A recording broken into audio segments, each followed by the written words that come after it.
So we are happy to have Sonja with us, and we will have about 45 minutes of a presentation, and she is going to explain what Project Tundra is. Just talked to some friends earlier this afternoon, and they said, I don't know what it is. What's going on? So we will have this presentation actually taped, and Sam from the DRC is going to give me a link, and we will, how are we sharing that link again? We can share it over your Facebook page, or that's right. If you're on your email list, you can also share the link to YouTube. So What in the World is Going On has a Facebook page. We will put it out there, and we'll actually have Michelle and Olivia's on there too. So you can check that out. And there will be time, I'm sorry. And you can also find it, we will post this on Citizens Local Energy Action Network and the DRC Facebook page, and you can find information for both of those organizations right on the Dakota Resource Council table, right over there. So you have access after tonight. So before I introduce Sonja, I would like to invite you to our last in the series of 4 climate change presentations. It will be here Monday, April 25th at 7 o'clock in the Rhodes Science Center auditorium.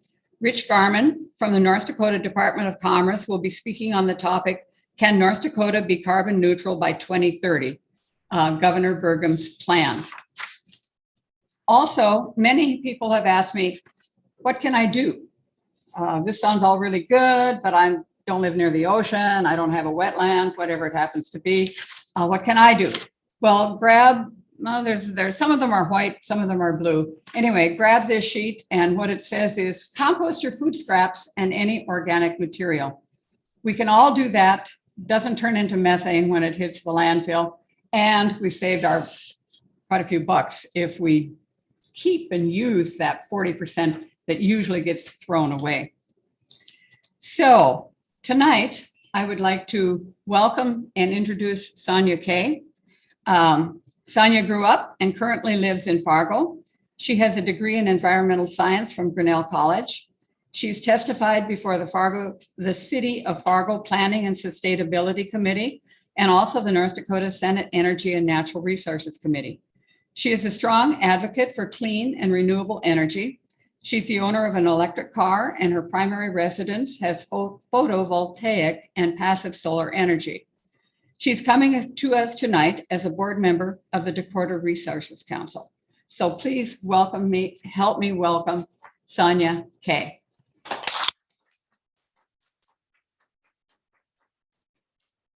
Thank you.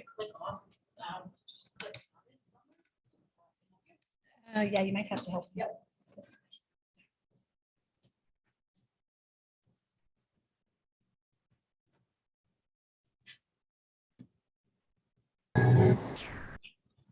Thank you. All right, thank you for that introduction and inviting me to speak on this topic. I'm pretty passionate about this topic.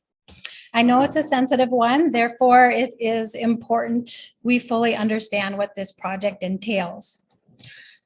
I want to give a quick shout out to my husband, Jake. He shared his engineering and math skills during the making of this presentation.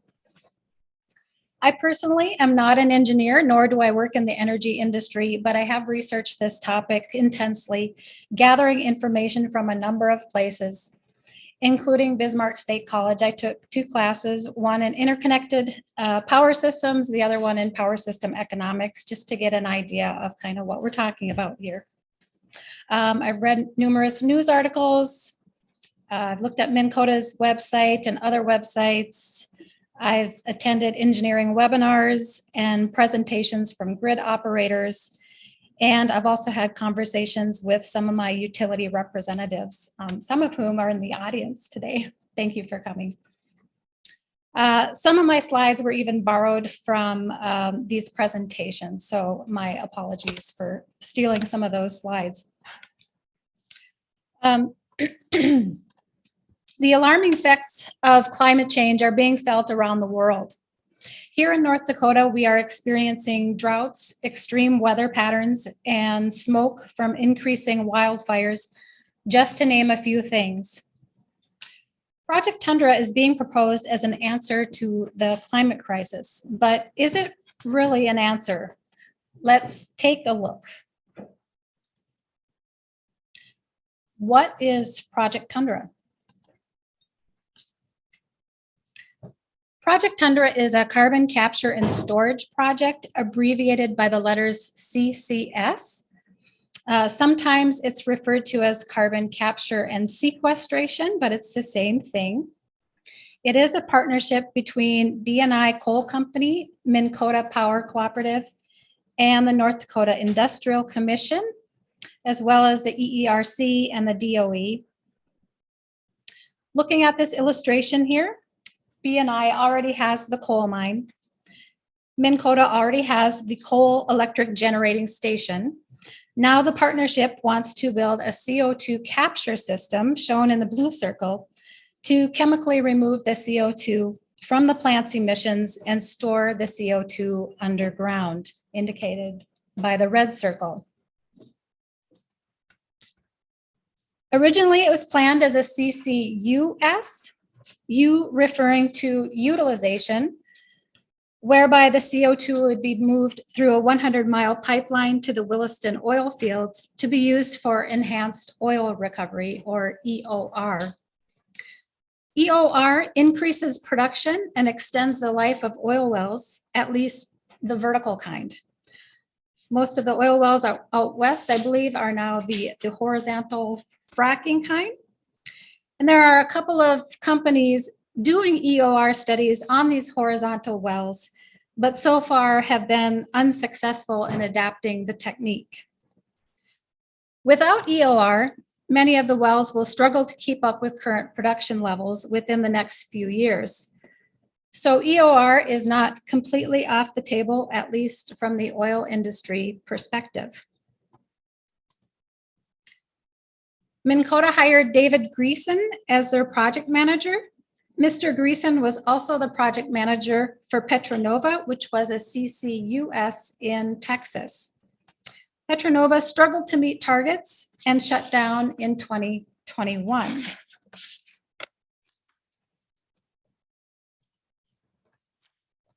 There are currently 2 proposed carbon capture and storage projects at coal plants in North Dakota. I will mainly be talking about Minn Kota's Project Tundra on the left, but I do have a few things to say about the other one as well. Looking at the photo on the left, you see the turquoise apparatus in the foreground. That's the injection well. It's the only part of Project Tundra that is completed so far. The other project is proposed at the Coal Creek power plant. Coal Creek is currently owned by Great River Energy, but if you have been following the news, they are in the process of selling the plant, the sale of which will take place no earlier than May 1st. The buyer is Rainbow Energy, which is an oil and gas company with no experience in coal plants. The agreement also includes the sale of GRE's transmission lines, and it appears that Nexus Line LLC was formed just last year to be the legal entity purchasing these lines. But back to Tundra. Minn Kota Power Cooperative, who are they? Minn Kota generates and sells electricity to 11 distribution cooperatives that together make up Minn Kota Power Cooperative. Among these distribution cooperatives is Cass County Electric, who provides electricity to my home and maybe to some of yours. And they do that quite well, by the way. Minn Kota also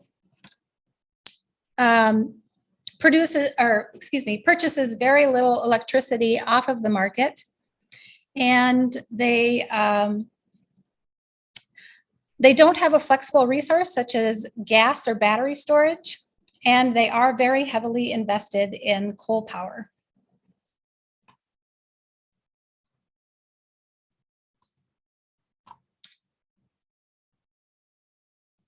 Just a brief look at their history. They started in 1940 with a diesel plant. And then in the 50s, when the Garrison Dam was completed, they added allotment of hydropower, but it's a fixed allotment. It's only about 8% of their portfolio. In the 60s and 70s, they built 3 different coal plants and they developed their demand response program. And it was 2002 when they built their first wind farm. Now, they currently own 2 wind farms, but they're quite small. They're about 2 megawatts together. And you compare that to the coal plant, which is 735 megawatts. They do also purchase power from 3 other wind farms, though.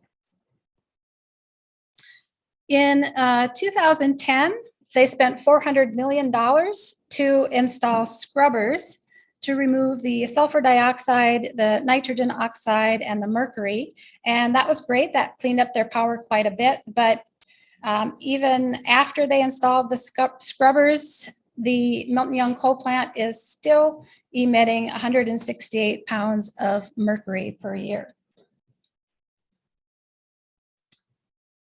In 2010, they traded their transmission lines to Minnesota Power in exchange for Minnesota Power's share of Milton Young Unit 2.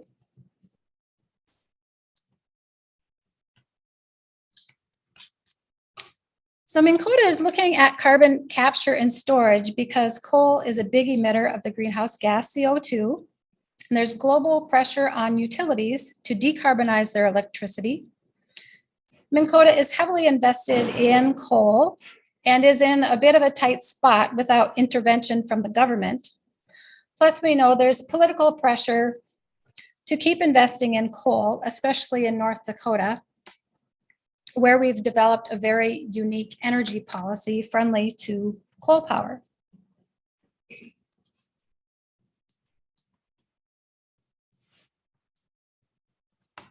Included in this unique energy policy was the creation of 2 separate commissions, one to set energy policy and the other to distribute funds from the Legacy Fund to support the economic development of new energy projects in North Dakota. And these are mainly fossil fuel projects, as most of the voting members in each of these commissions are representatives from the fossil fuel industry. The second one formed just last year and was given the authority to bypass the legislature when approving investments in new energy projects.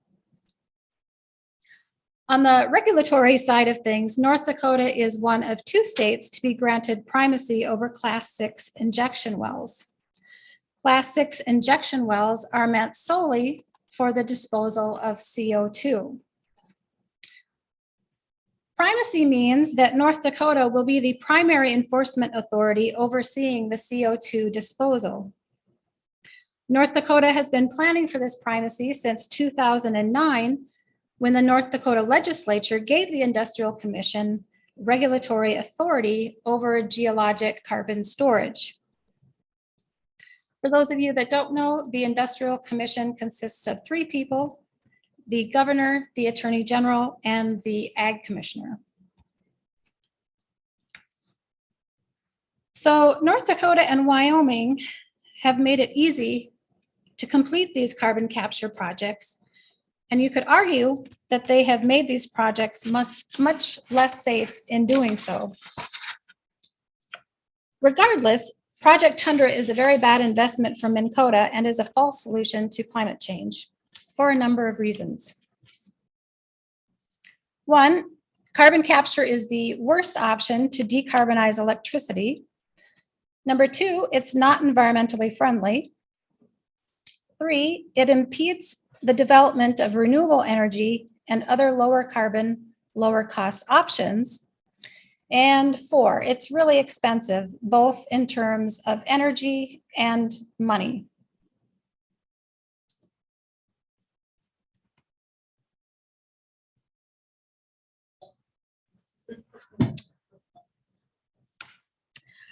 So let's go a little deeper into each of those 4 points. Milton Young, the coal plant, will actually still have a very large carbon footprint after Project Tundra is built.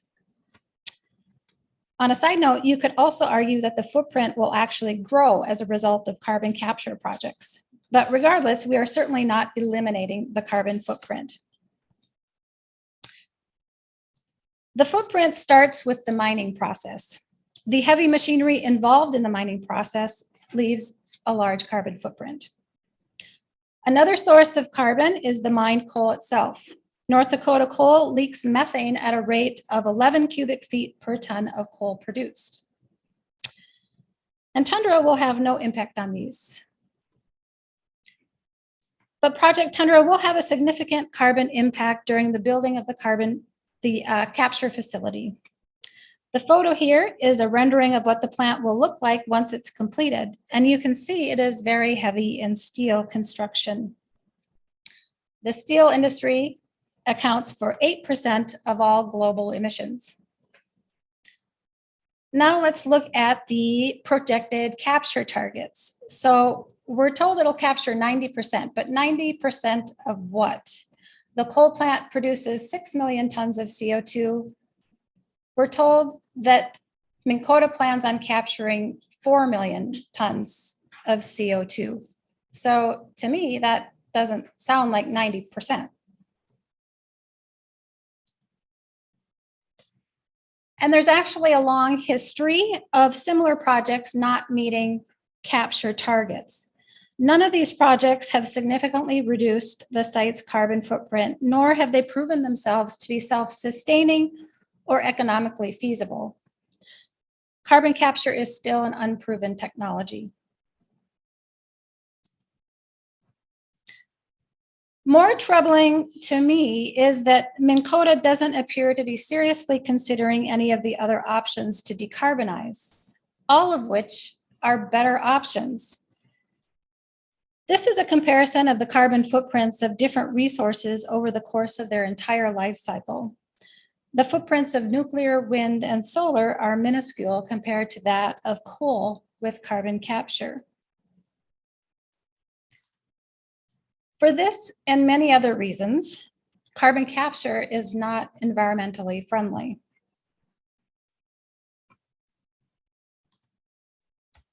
Remember, we aren't actually eliminating CO2 from electricity production. We are just relocating the CO2 into a finite pore space underground. As you may recall, Minn Kota said they plan on capturing 4 million tons of CO2.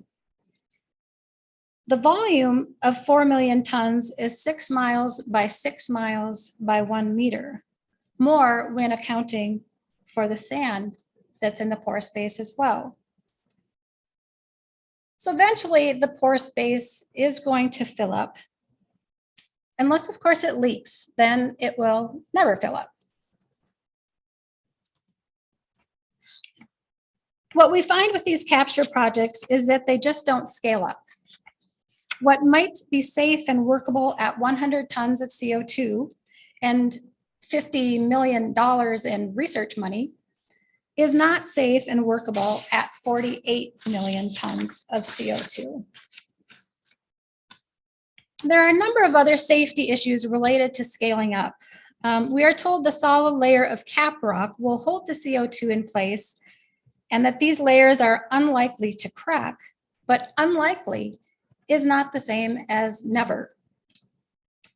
Another question my husband and I have is when the pore space starts filling up and we continue to pump pressurized substances into the pore space, will we be creating a mudjacking situation, pushing layers of rock upward? We weren't able to get an answer from the engineers on this one. The likeliest source of trouble, and Minn Kota agrees with this, will be at the injection well because the integrity of the rock has already been compromised at this site. But what is the plan if and when it does leak? So far, I haven't heard a plan for that. Another potential problem is the creation of a hazardous waste byproduct as a result of the chemical process. This new waste would be in addition to the coal ash that is already produced at coal plants. Coal ash contains toxic elements such as lead, cadmium, chromium, arsenic, and mercury, to name a few. Eventually, this project will outlive its usefulness if it ever is useful, but the need to monitor for leaks will never disappear. We're talking about 48 million tons of concentrated CO2 in one area. We are told the CO2 will eventually solidify, but this is something that happens over geologic time spans and not just years or decades. So carbon capture projects are not solutions. They just hide the problem and delay actual meaningful solutions. Besides being a greenhouse gas, CO2 alters the pH of aquifers and is fatal in high concentrations. The chemicals and pressures involved in the capture process are potentially poisonous, corrosive, and explosive, which could lead to pipeline ruptures that cause serious injury. And in fact, this has already happened in Satartia, Mississippi, where 49 people were sent to the hospital. The contents of these pipelines are under intense pressure, so when they do rupture, CO2 rushes out in a dense cloud that sinks to the ground because CO2 is heavier than air. The CO2 displaces the oxygen, creating the potential for death and the inability to escape using vehicles with internal combustion engines. And I don't know about you, but I get concerned when my rural electric cooperative, whose job for the last 80 years has solely been to provide me electricity, is now in the business of monitoring dangerous CO2 fields. It's not their area of expertise, yet they will be given the authority to self-monitor and self-report, which are both moral hazards.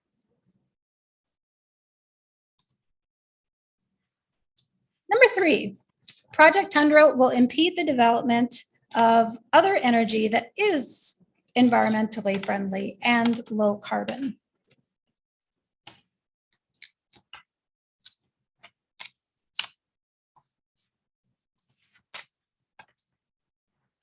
Coal power has been a great resource for decades. There's no denying that. Unfortunately, we are learning of a multitude of hidden costs associated with coal power. The good news is we now have cheaper and cleaner resources. And yes, they are outcompeting coal power. Coal representatives are pushing back with their own narrative and marketing campaigns. They don't want you to know the modern grid looks and operates differently. Or maybe they just don't know. Certainly, the lignite industry doesn't want you to change your thinking. Otherwise, they would be left with stranded assets. They want you to believe that renewables are creating problems with our changing grid and unfairly hurting the coal industry.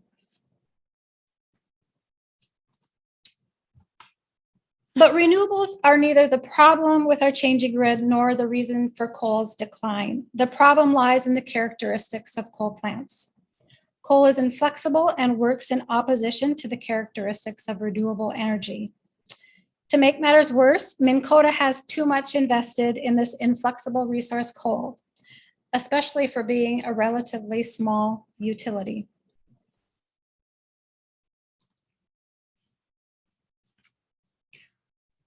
Reliability. Reliability as it relates to the grid means resources are operating as expected, when expected, given the expected conditions. Intermittency of wind is expected. Intermittency does not mean wind is unreliable. So conflating the two is just wrong and unfair to wind. What we learned from the Texas extreme weather event last year was that failing to weatherize and failing to plan for climate change is what makes grids unreliable. The largest derates or problems were due to natural gas issues. Yet many people use the event to try and prove coal is somehow more reliable than wind. But the facts don't bear this out. Here is what North Dakota utility representative said. Wind was not part of the problem. Wind was consistent, even at -37. Wind performed well. Wind was good or above average. On the other hand, there were some coal derates due to low river levels, due to the cost, which is unit commitment. And you can't store coal once it's in a refined state.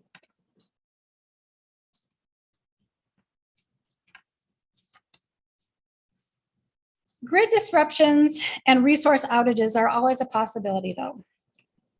Our grid in eastern North Dakota is part of a larger regional grid system run by an independent system operator called MISO. MISO requires that 18% of our generating resources are backed up by other reserve resources. And these reserve resources are compensated for this service. So a reliable grid just means we have enough electricity capacity to meet customer demand or load, kind of like supply and demand. The difference being we must use electricity at the time it is generated, unless we have a means of storing it, like with batteries. But you can meet that balance or that demand in any number of ways. It could be coal, natural gas, wind, coal, natural gas, solar, and wind, or it could just be solar and wind. South Australia recently went a week on just solar and wind power. So for those committed to renewables, reaching 100% penetration is certainly achievable.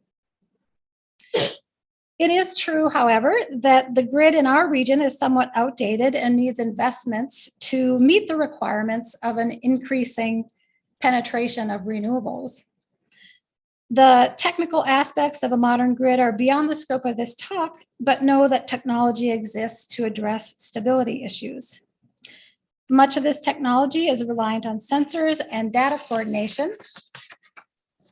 So investing in this technology and updating transmission lines, substations, and other such infrastructure would be a proper investment to decarbonize electricity.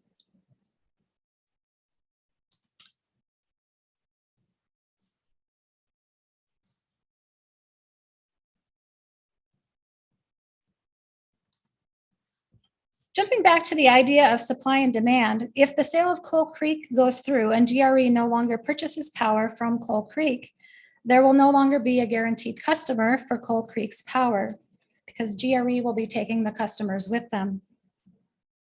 Coal Creek becomes a merchant power plant, which means they would have to sell their electricity in the market, which would be tough to do because coal is costlier than other resources.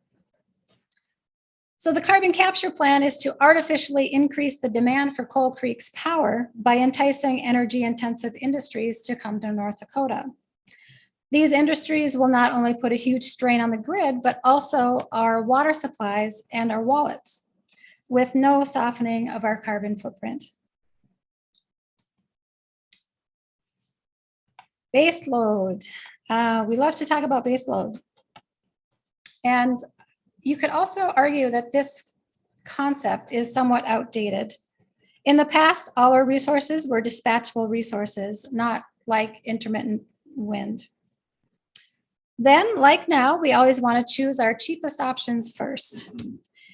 In the past, your cheapest options were also your most inflexible options, meaning they run best at a constant and even output throughout the day, which would be great if we all use electricity at a constant rate throughout the day, but we don't. There are peaks throughout the day, usually before and after work. So utilities will ramp up their cheapest, most inflexible options to that minimum level they know that they will need nonstop throughout the day. Then when demand goes up, they can add in power from their more flexible but more expensive options. But what happens when your cheapest resources are no longer,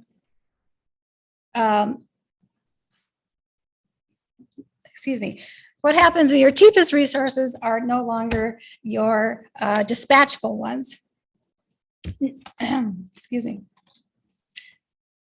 Now we have really cheap renewable energy in the mix. This is a snapshot of a day in the life of Basin Electric. So this is not Minn Kota. This was from last February during the Texas event. Coal power is indicated in blue, And you'll notice how the peaks are flat or horizontal. Basin is keeping their power at 1,500 megawatts whenever possible. And keep in mind, this is multiple coal plants. This isn't just one coal plant. Wind is indicated in green. And you can see at 4 a.m., wind is covering about half of Basin's needs, and the coal is forced to cut back. But at 1 p.m., the situation is reversed, and we have almost no wind, and the gap is filled in with mostly natural gas. So my point here is that it's important to have flexible, dispatchable resources that are quick to fill in.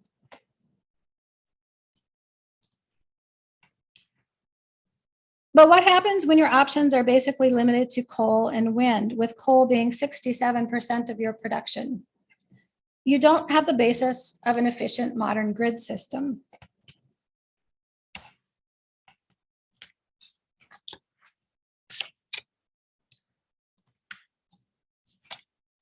On the previous slide, you saw the pie chart on the right. It is what Minn Kota actually produces. Minn Kota will often show you the pie chart on the left, which is nameplate capacity. Nameplate capacity is what resources produce if they run at 100%, 24 hours a day, 7 days a week. But we know they don't do that. Wind blows only about half the time in North Dakota. Minn Kota's wind turbines are getting older, and they have a capacity factor of about 38 to 40%. Coal plants don't run all the time either. They need to be down for maintenance for a number of weeks in the year. Plus, their output may be scaled back when needed.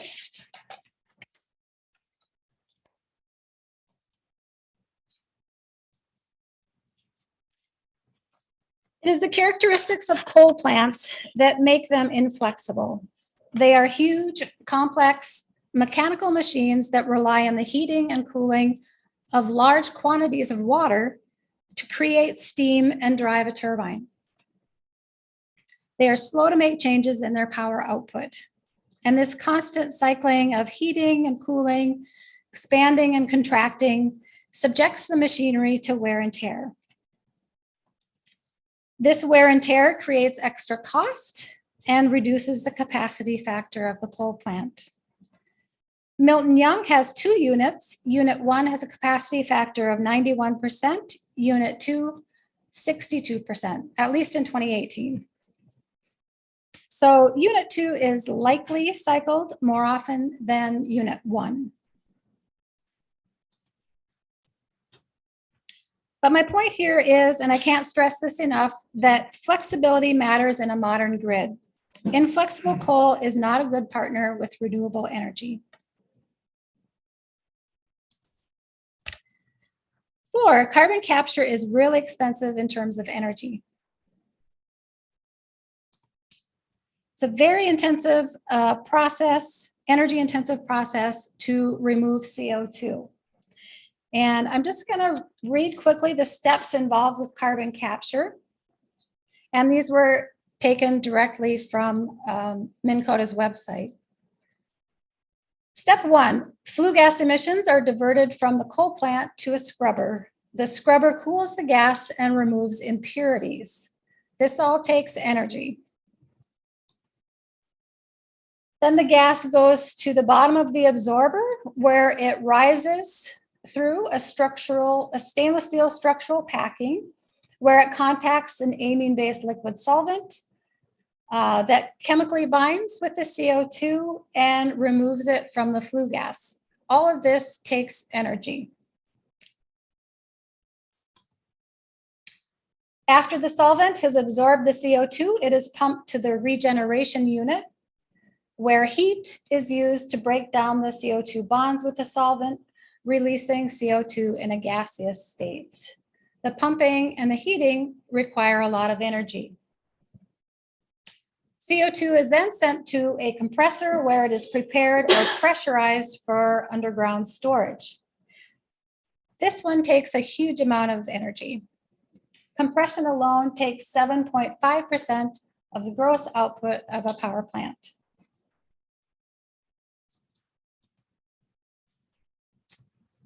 Once it's compressed, it's in a movable, storable liquid state, so it is pumped from the compressor to an injection well, where it's going to travel through an aquifer and end up in a storage space 1 to 2 miles underground. Pumping takes energy. Another way of saying that this is an energy-intensive process is to say that carbon capture depletes the electricity capacity of a coal plant. Depending on whose numbers you use, it can deplete the capacity of a power plant anywhere from 30 to 50%. So during extreme weather, when we need all the capacity we can get, Minn Kota plans on just shutting the capture facility off entirely.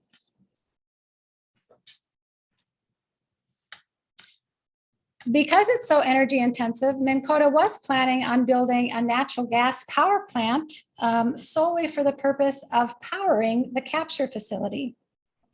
This idea was scrapped, and now they are trying to figure out how to get the power directly from the coal plant.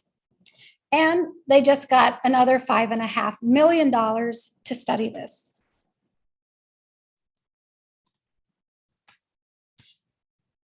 So carbon capture is really expensive in terms of energy, but also financially. So how expensive is it? Between federal and state avenues, we have already spent over $50 million, and all we have so far is an injection well. It will cost another $1.5 billion to build. Once it's built, it will increase operation, labor, and maintenance costs. And it's unclear how much these costs will increase, but at the Kemper plant, which was recently decommissioned, labor costs increased by a factor of 10. Once built, we need to subsidize the removal of the CO2. And that's going to be about $2.4 billion over 12 years. Through federal tax credits, which I will talk about in just a minute. The cost of externalities are huge, but I'm not going to try and quantify those for this presentation. So the grand total is going to be close to $4 billion. And that's billion with a B times 4. So going back to just the building costs, this same amount of money could also buy you 1,000 megawatts of wind power. And compare that to the 735 megawatts of the Milton Young coal plant. Or it could build 1,200 megawatts of gas power, natural gas. Just by switching from coal to natural gas, you can cut the carbon footprint in half. Or it could build you 1,400 megawatts of solar. Solar is great because there are a lot less moving parts. Or it could build you 100 to 200 megawatts of battery storage, which doesn't seem like much, but it would actually be very beneficial to Minn Kota Power, because Minn Kota sells power at a loss when the wind power is doing really great and they can't cut back on their coal power because it's inflexible. And it would even out those peaks. But if you do spend your money on Project Tundra, you will transform your 440 megawatt coal plant into a 45-year-old 240 megawatt coal unit, obviously giving you less electricity. You're going to increase fuel costs, you're going to increase maintenance and labor costs, and you're going to get unaffordable electricity. To put this in perspective, let's look at the levelized cost of electricity. The levelized cost of electricity takes into account the full cost, including capital costs, operation costs, maintenance costs, etc. Solar is the cheapest. It's twice as cheap as carbon capture, And remember, carbon capture doesn't actually generate electricity, it uses electricity. And the most expensive option is a new coal plant with carbon capture and storage. Now, this is the same bar graph, and I've starred the resources that also have zero fuel costs. Having zero fuel costs makes them more competitive in the spot market, not subject to volatility in the market, and they start off being zero emission, so you don't have to build a special plant to take the carbon out. Okay, jumping back to Great River Energy and Coal Creek. The reason that GRE wanted to sell Coal Creek in the first place was because they concluded they would save their members $200 to $400 million by closing that coal plant down earlier than expected. Closure would be beneficial with or without a buyer. Well, we do have a buyer now, and as part of that sale agreement, GRE will purchase a portion of the coal power, but will soon replace that power with wind power. And by doing so, they're going to save their members $130 million.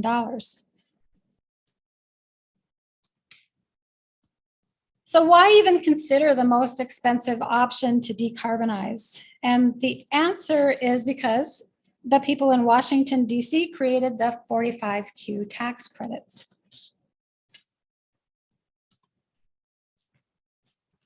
45Q tax credits are federal tax credits in the amount of $50 per ton of CO2 captured and stored.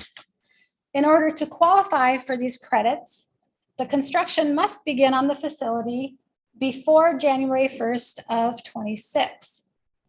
Credits expire after 12 years of operation, and you must capture a minimum of 500,000 tons of CO2, and you have to repay those tax credits if the CO2 escapes into the atmosphere.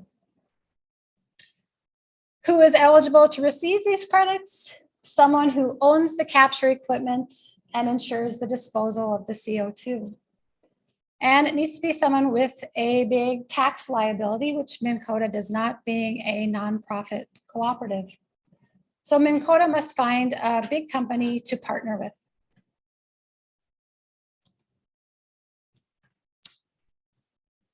Now, I hear people saying that 45Q tax credits are comparable to wind production tax credits.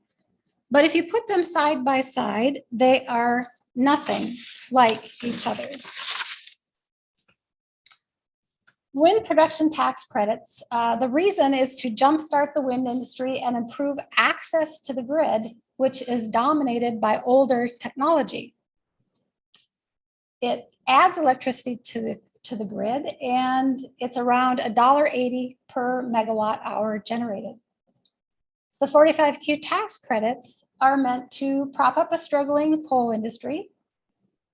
It uses electricity, and they're on the order of $16 to $18 per megawatt hour of electricity processed. So about 10 times as expensive. So in sum, the wind production tax credits make electricity more affordable and reliable by encouraging a build out of wind power. The 45Q tax credits increase taxes without any benefit to the taxpayer or to electricity consumers.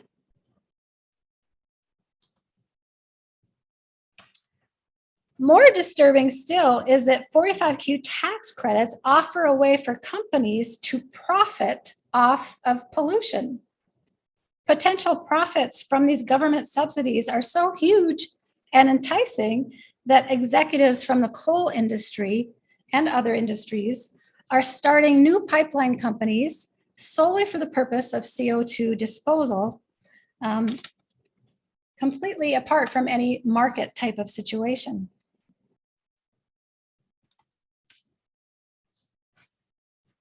So in summary here, the goal is to decarbonize Minn Kota's electricity. Project Tundra will cost close to $4 billion and will not actually decarbonize their electricity. It will not soften their environmental footprint. It'll reduce their capacity. It'll increase the cost of electricity and leave them with an untenable project after 12 years with permanent fixed monitoring costs. Even Minn Kota knows it's a bad idea. Minn Kota refuses to finance any more than 10% of the capital costs due to the risky nature of the project. Bank of North Dakota refused to put their own money behind the project, as did Goldman Sachs and Bank of America. Yet you, the taxpayer, are being asked to pay for this project through the legacy fund and your federal taxes.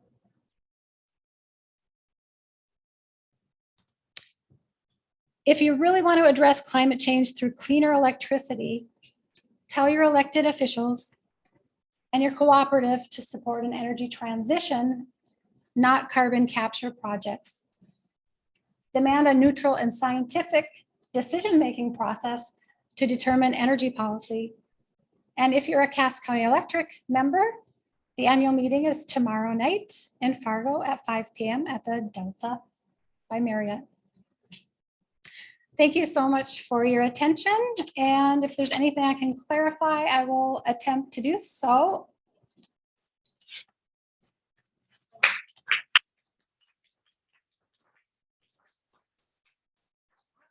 Question about something that you said. Okay. You mentioned the Kemper plant.